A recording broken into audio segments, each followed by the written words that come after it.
Hazrat Aisha Siddiqa radiallahu ta'ala anha narrates that when Prophet Muhammad sallallahu alaihi wasallam would supplicate for someone in his household who was unwell, he would place his right hand on that person and recite the following prayer: O Lord of the people, remove the suffering and grant cure, for you are the only one who cures.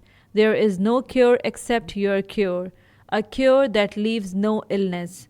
Hazrat Aisha Siddiqa radiallahu ta'ala anha further mentions that when Prophet Muhammad sallallahu alaihi wasallam was in his final illness, she would hold his blessed hand and recite these words while passing his hand over his body. She continued doing this until Prophet Muhammad sallallahu alaihi wasallam took his hand away and said, O Lord, forgive me and join me with the companionship on high.